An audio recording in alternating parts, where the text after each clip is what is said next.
What's going on, YouTube? Welcome back to the channel, and thank you all for tuning in. As always, really appreciate each and every one of you. It's your boy Matty B, and today we're going to do a post-race review for round 15 at AMA Supercross and went down in Philly last night. And we finally had our first mudder of the year to shake things up with the 450 championship coming down to the wire. Was actually really surprised we didn't see any podium shakeups in these conditions, but the 250 class saw a new champion wrap it up one round early, while the 450 class saw Ken Roczen thankfully avoid having to use the Kickstarter in the mud to grab his fourth win in 5 races in an insane run of late season results. Cooper Webb was hungry, he was starving, but he just came up short, while Hunter Lawrence did some damage control, all on a survival national. And we'll get into all that more, but before we do, you guys know the lineup. Got to give a huge thank you and a shout out to my channel sponsors. Not only do they help make all my videos and all the trips I go on possible, but they're also offering some discount codes and some nice price savings on some items, so please do me a favor and go check them out. These videos would not be possible without ASV Inventions, home of the Unbreakable Lever, and the new S1 Series Single Pivot Adjustable National. Sirius Studio, they can take care of all your merch needs from hats, sweatshirts, shirts, bags, etc. And of course, the DesignLabCo.com, they got some great designs in their lab at their co, and if you need anything graphic related, then definitely look no further than there. I've got links, discount codes, and all that fun stuff in my video description, and if you guys buy from them, a small portion of the sale goes to me to help keep the channel going. So if you guys are supporting them, you are literally supporting me. Hope you enjoy the video, and thanks again for watching.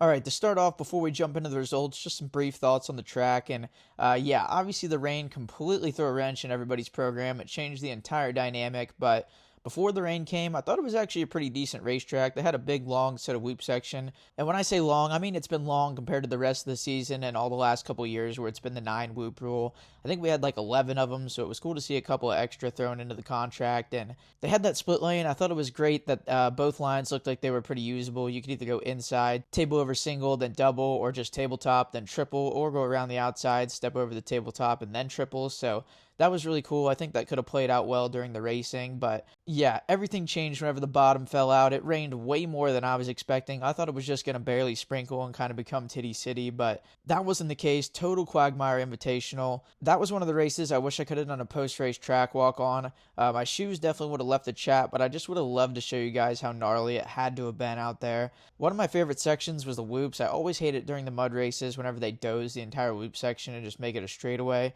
I'm saying that as a fan, obviously. I'm sure the racers love it, but I feel like that was definitely one of the most interesting sections of the track. I mean, even headed into the last lap of that 450 main with Coop and Roczen, I mean, that could have changed the entire race, where if they had just dozed the entire thing and made it a straightaway, that would have completely taken out a very key and tricky section of the track. I mean, it's a mud race. It's supposed to be hard, so I'm glad they left that in there, but for the most part, it was a total mess. I actually thought before the 450 main, they did a pretty good job of kind of getting the track cleaned up. You know, they were able to start busting the finish line back out and stuff like that, so for all things considered, I feel like it turned out okay. I mean, I say okay. It was a total mess, but I mean, it rained all night. I don't really know what you're supposed to do about that, but now let's get into the results, starting with the 250 class, and we got a new champion, a win in the mud for Cole Davies, and this was the kind of condition that I thought maybe could throw him off, maybe could make him have a bad race or something like that, but he was actually as good as ever in the mud. I thought maybe Dax Bennick had something for him before that restart, but yeah, when they got back going, Davies just took off, and it didn't take long either. Just completely took everybody to Gapplebee's, and I had the chance to actually talk briefly with Cole Davies' dad last weekend in Cleveland, and yeah, he made a big point to say that if Cole doesn't do the same thing he's been doing in Supercross in outdoors, then he's going to be really pissed. He expects to win, and doing what he did last night on those gnarly conditions, kind of more like an outdoor, I feel like that definitely lends itself to Cole's dad's point about how he's going to be better when the track gets gnarly. I mean, that is what Cole's dad said. He said that when the track gets gnarly, he gets better, so he definitely proved it last night, and now he's the champ in his second season and around early. So, I mean, he did it before Deegan, he did it before Jett. The kid's absolutely insane, so congratulations to Cole Davies. Bold move for me picking Hammaker for the championship. I thought Davies would maybe have a few more mistakes, but turns out it was Hammaker who had the mistakes. Davies really pushed him to the limit, and Seth sent it, but just couldn't get it done. Congratulations, Cole Davies. And then we got a second place, Dax Bennick on the Rockstar Husky. I've said it almost every weekend, but I'm just so stoked on how consistent and solid of a season this dude's been. This is exactly what he's needed. He's had a lot of injuries and just hasn't been able to stack any results up until this year. So this has been a very crucial step in his development. I feel like he can take this year and then maybe build on it next year, maybe become a title contender and a race winner. So very stoked for Dax Bennick. He's got so much talent. He's been good forever. I mean, he went mano-a-mano and battled Hayden Deegan for almost his entire amateur career. So obviously the talent's there, but great work for Dax Bennick. And then rounding out the podium, a third for Seth Hammaker. Another what could have been national for the dude.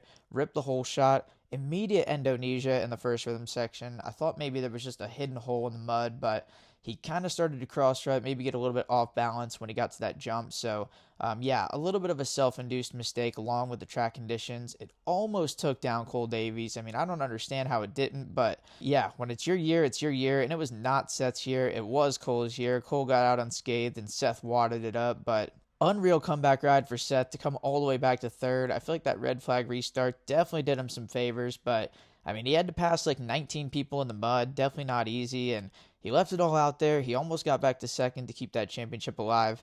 Headed into Salt Lake City, but just couldn't quite do it. Went down one more time on the last lap, and that was all she wrote. But never a lack of effort for Seth Hammaker. He always leaves everything out there. And second in this championship again for the second year in a row. This one's not going to sting probably near as bad as last year. I feel like last year he had it, but this year Davies has just been the better guy. And Seth will be back next year with a vengeance. I can promise you that. And yeah, you guys know we'll be rooting for him around here. No choice. But then just off the box, a fourth place for Cody Schock. I thought he was going to get on the box. Who doesn't love some box? He was sniffing it, but yeah, Hammaker was not to be stopped on his way through the pack. So a good ride for Cody with a T to get fourth with an F.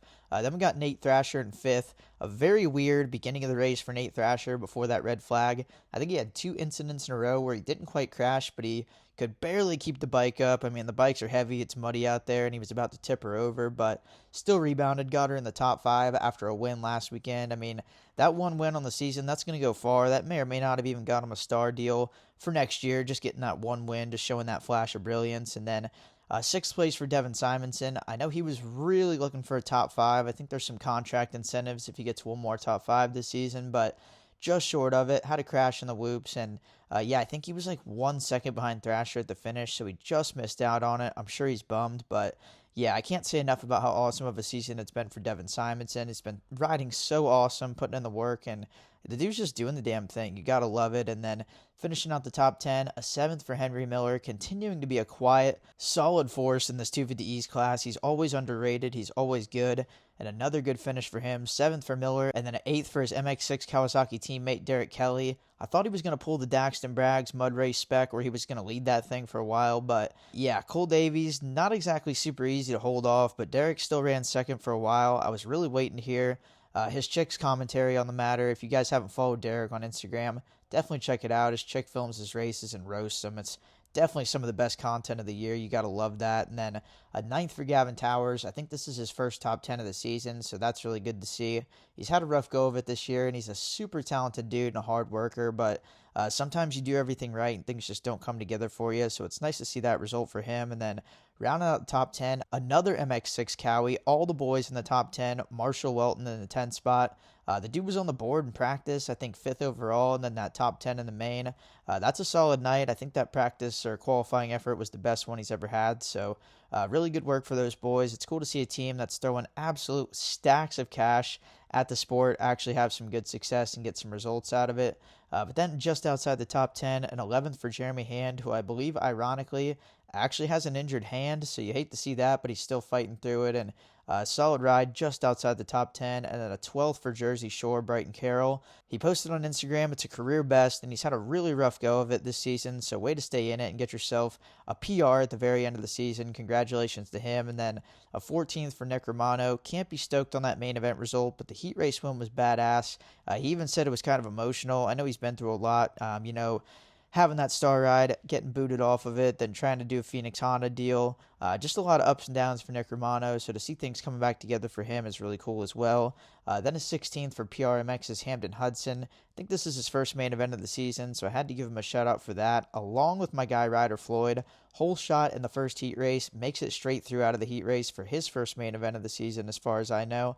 And very crazy story for Ryder Floyd last weekend. At the Triple Crown, he had a bike issue on Friday, wasn't going to be able to race, was hey mister and everybody in the pits, and Wasn't able to find a bike. Last minute, Preston Taylor came up and offered him his practice bike. No hole shot device or choice, just went out. He had never even ridden a Kawasaki before and went out. It was only a few spots out of qualifying for the main, so I just had to share that because that's a crazy but cool story there. And then an 18th for Russell Bucheri. I believe that's his first main event ever, so congratulations to him. A 19th for Luca Marsalisi on the Triumph of Harrisonburg ride. Stoked my boys got a mention on TV. That was super rad. They're a really cool, good group of dudes that have helped me out a lot in my career, so huge shout out to those guys. And then a 20th for Jonathan Getz, his first career main event. Congratulations to him. And then I hate this, 22nd for Isaiah Clark, a badly looking broken femur. I'm sure a lot of you guys have seen the video. I'm not going to share it. It makes me sick, actually. So horrible. There's a track worker trying to get Isaiah's leg out of the bike, and Isaiah's leg was definitely broken. There's a lot going on down there. Really loud. It was muddy, probably slippery. I don't want to speculate too much, but yeah, that was awful. It really was not cool to see, and hopefully we don't see anything like that again. And a huge get well soon to Isaiah Clark as well, because he's been riding great, having a great season. And yeah, broken femurs aren't fun, especially when you do it in the mud, laid out like that in the middle of a supercross. So I think that red flag was pretty warranted. But yeah, huge get well soon to Isaiah Clark. We definitely hate to see that, but that was the 250 class. Then for the 450 class, another win for Kickstart Kenny. I cannot believe this run the dude is on in the second half of the season.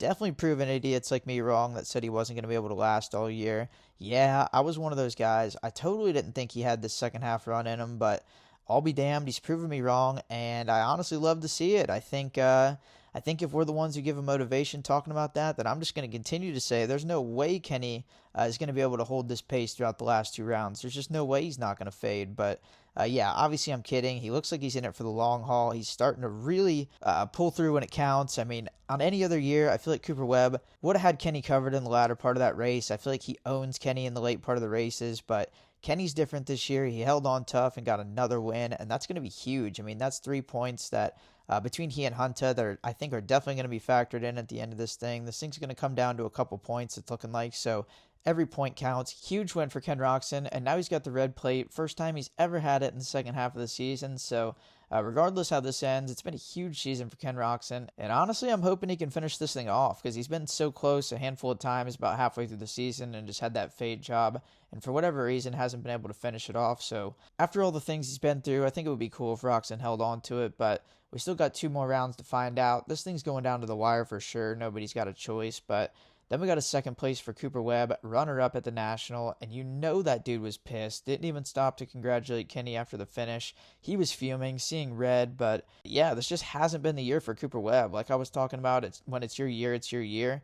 It just hasn't quite been his year. I mean, I feel like there's been so many races like this where he's just been so close to grabbing a few extra points. It just hasn't quite been able to cut it, and yeah, I'm still, in hindsight, I'm shocked that Cooper Webb's where he's at in this championship, pretty far out of this thing. I mean, if you told me how everybody else was going to do this season besides Cooper Webb, I would have said there's no way that Coop doesn't run away with this thing, but I was wrong. Just hasn't quite had it this year, but still, second place right behind Roczen. You know he had the shovel out and he was digging, but just couldn't quite get him. Then a third place, rounding out the podium for Hunter Lawrence. I thought we were in for a pretty good Ken Roczen versus Hunter Lawrence battle for the win there. It was starting to heat up until Hunter went down, and then right after he went down, it was kind of looking like maybe he was going to self-implode a little bit, started to make a few extra mistakes and spiral, but ended up reeling it back in, still wrote it in for third, and I feel like on a night like that, that's about all you can ask for. I mean, yeah, you would have liked to win, but you crashed. You almost had a disaster there for a little bit, so to still get on the box and still be within a few points, I feel like that's got to be a pretty good feeling to still be right there, and I know he's got to be feeling pretty good about these last couple of rounds because they're pretty hard-packed, and historically this season, I feel like Hunter has been a little bit better than Kenny on the hard packs, so I think he's probably feeling pretty good about that, but man, this thing's going down to the wire. Can't wait for these last 2 rounds, and then a 4th place for Joey Savacci. Great night all around. I wish the dude could have got a podium for his efforts, but those top 3 guys were digging pretty hard. But the heat race win was sick. He may or may not have gotten blasted by Justin Barcia 6 or 9 times, but held on, made clean passes back every single time. And yeah, really badass night for Joey Savacci. He's so underrated. I've said it before and I'll say it again. Dude is sick. And then rounding out the top 5, another good weekend for Justin Hill. Shadow boxes his way into the top 5. And I think this is like 3 out of the last 4 races. He's been really good, much better. And Yeah, it's really cool to see this talented of a dude get on a nice run of results. You never know what you're going to get out of Justin Hill. Sometimes he'll just rip off a good one out of nowhere, but it's cool to see him do it with some consistency now. Even in the mud, he did it in the rain in Cleveland, he did it in the dry in Nashville, so he's kind of done it all at this point. Really cool to see. And then a sixth place for Shane McElrath. I actually predicted we could have had an underdog win out of Shane, but I realized that wasn't going to happen about half an inch out of the gate. He started way last. I think he was already reaching for tear-offs and maybe pulling the goggles like 5 or 6 feet down the start straight, but a great comeback, actually, all things considered, to get back to sixth. And he's quietly been surging and coming on strong this later half of the season, too. So really good riding for McElrath. I feel like it's somebody that a lot of people may not notice, but we notice it around here. He's putting in the work. And then a quiet seventh for Chase Sexton. I didn't really see or hear much from him all day long, actually. I mean, luckily it was muddy, so we can't just say, oh, a straight up seventh, this and that. But it still hasn't been looking great this season, all season. Now there's been some rumors about maybe he and Kawasaki splitting a little bit early, so a lot of chatter going on there. I'm sure it's probably getting a little bit hard to block out all the noise, but he's still out there grinding without a choice. And then an eighth for Grandpa Earl. Great ride for Dean Wilson to get it in the top 10 in what I think are going to be his last Supercross races of his career. He's been really good to jump in late season and be finishing where he is. Ninth place for Garrett Marchbanks. Great to see him back in the top 10. I figured he had the opportunity to get a nice PR in the mud. He's really good in the mud. He's better outdoors, and I feel like this was his time to shine, but I think he got a bad start, which is kind of a shocker. Love you, Garrett, but the starts aren't exactly your strong suit, but still he's got himself in the top 10. Second guy on Cowie, I feel like that's what they're looking for, is just to have another guy solidly in the top 10. And then rounding out the top 10, Malcolm Stewart. Didn't really see or hear anything about this ride, but I can only imagine the dude is still washing mud out of those dreadlocks. Definitely don't envy him on that one. And then just outside the top 10, an 11th for Justin Barsha. Really cool to have him back, and he was so bam immediately right back into that heat race. Went for the slam on Prado, slammed Joey Savacci like 7 times. It was so fun to watch, so entertaining. I mean, that heat race battle between he, Joey, and Jacob, that was unreal. That was like better than any dry race we've seen all year. But yeah, I thought maybe we had the potential to see a Ducati on the podium, but I think it was a bad start in the main. Kind of mired back there, and an 11th for Justin Barsha. But honestly, just good to see him back after he landed on Malcolm Stewart at Anaheim 1. I didn't think we'd see him back till outdoors, so good to see him back getting some gate drops. And then a 13th for NBA Jacob. I thought this was going to be the night where he could grab his first win, but I think it was a first or second lap crash or an issue. He was getting lapped immediately, and that was all she wrote for winning hopes, but he still stayed in there and got a 13th, so you got to give it to him for not giving up. And then, what do you know, 22nd, I mean, that's last place, but he made the main. That's the point I'm trying to make for Kyle Chisholm. Dude hasn't raced all year. He's been doing testing on the Kawasaki for Chase Sexton and the boys, and I guess last second, the dude just hops on a PRMX Kawasaki, says, put me in, coach, makes the main in the mud. A last place is maybe not exactly what he was looking for, but he also might not care. I think he just probably wanted to make the main. And just to be able to say that chizzed again, the dude had no choice. And yeah, that's a ride that legends are made of. But that's all I got for you guys from Philly. Really appreciate y'all tuning in. And as always, please let me know what you thought of the video, if you liked it, if you disliked it, if you agree with my takes, if you disagree. You guys know what's coming next. If I'm a cooked unit idiot, if the video sucks, if you want to throw hate my way, or maybe if you want to throw a change in the contract and be positive. I'm just kidding. There's some of you guys are positive, some are negative. We get a little bit of everything. But yeah, thank you guys again for watching. Really appreciate it. And we'll catch you guys next week for a Denver preview and a review free of choice.